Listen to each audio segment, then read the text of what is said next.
Hello, কেমন আছো সবাই? আশা করি তোমরা সবাই খুব ভালো আছো আর আমিও খুব ভালো আছি। মিস্টার আর মিসেস চট্টরাজ লাইফস্টাইলের আরও একটি নতুন ভিডিওতে তোমাদেরকে স্বাগত। আগের ভ্লগেই তোমরা দেখেছিলে অলরেডি যে আমরা সিমলা এসে পৌঁছেছি। হোটেলে এসে রেস্ট নিয়ে আমরা তো বেরিয়ে পড়েছিলাম ম্যাল রোডের উদ্দেশ্যে। হ্যাঁ, এইটাই হচ্ছে বাইরের সিমলার কিছু ভিউ। তো লিফট থেকে একদম ম্যাল রোডের বাইরের রাস্তাটার সামনে আমাদের নামতে হয়েছিল। তারপর ওখান থেকে হেঁটে বেরোলেই জাস্ট চারিদিকে ভ্যারাইটিস রকমের দোকান, মানে সব কিছু পাওয়া যাচ্ছিল। আর এত অসাধারণ পরিবেশ আর এত অসাধারণ ভিউ, কি বলবো, চোখে না দেখলে বিশ্বাস করা যাবে না। আমরা প্রচণ্ড এনজয় করছিলাম সিমলাটাকে।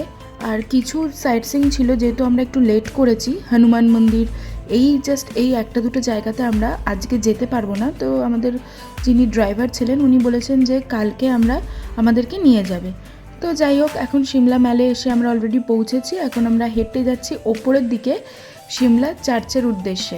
এই যেটা হচ্ছে চার্চ, আর এটা পুরো এই যে রাস্তাটা দেখছো, পুরো রাস্তাটা কভার করে আমাদের ওপরে যেতে হবে। ফাইনালি আমরা চলে এসেছি ম্যাল রোডে। তো সিমলা ম্যাল রোড, এখানে হচ্ছে সিমলা চার্চ। তো তোমাদের সাথে সেটাই শেয়ার করছি। এখন দেখো, ব্যাক ক্যামেরায় শেয়ার করব। আর অসাধারণ, আর এখানে প্রচণ্ড ঠান্ডা, যেরকম ঠান্ডা সেরকম ভিউ হচ্ছে, অসাধারণ আসছে। তো তোমাদের সাথে শেয়ার করছি, দেখো। আমরা তো সিমলা ম্যালে এসে প্রচুর কিছু খেয়েছি, এনজয় করেছি, ভীষণ ভালো লেগেছে আমাদের সিমলা ম্যালটাকে। আমরা গ্যাংটক ম্যালেও গেছিলাম, বাট গ্যাংটক ম্যালের থেকেও আমাদের সিমলা ম্যালটাকে বেশি ভালো লেগেছে। একদম সাইলেন্ট, নিস্তব্ধ, বেশ ভালো ছিল। ঘুরতে আসলে যা হয় আর কি, সমস্ত ক্লিপ পরপর তো আর নেওয়া হয় না।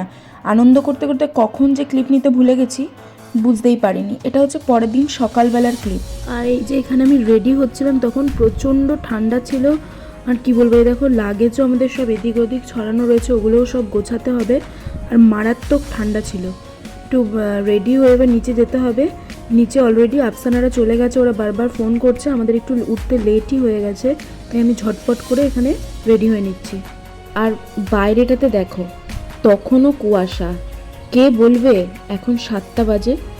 রেডি হয়ে অলরেডি আমরা নিচে চলে এসেছি। আর কিছু এখানে রিলস বানাচ্ছিলাম আমি আর আমার এই যে কলিগ আফসানা, দুজন মিলে কিছু রিলস শ্যুট করছিলাম। আর রিলস শ্যুট করবো কি, এত গাড়ি আসছে এখান থেকে, তো দুজনে কনফিউজড হয়ে যাচ্ছিলাম। যাই হোক, আজকে আমরা এখান থেকে যাব হচ্ছে কুফরিগাঁওতে। তো তার জন্য অলরেডি আমরা রেডি। এখন ব্যাস আমাদের গ্রুপের আরও কিছু জনের আসার অপেক্ষা, যতক্ষণ না আসছে ততক্ষণ আমরা এভাবেই কিছু রিলস শ্যুট করলাম। এবার আমরা এখান থেকে তো বেরোবো, বেশিক্ষণ টাইম লাগবে না, ওই ধরো 2 ঘন্টা মতো টাইম লাগবে। আবার ব্রেকফাস্ট রেডি, আর ব্রেকফাস্ট অম্বালিকার হাতে, ও যদি দেয় তবেই খেতে পাবো, নাহলে খেতে পাবো না। আলুর পরোটা, যেটা আমি কাউকে দেবো না, আমি নিজে নিজে একা একা খাবো সবগুলো।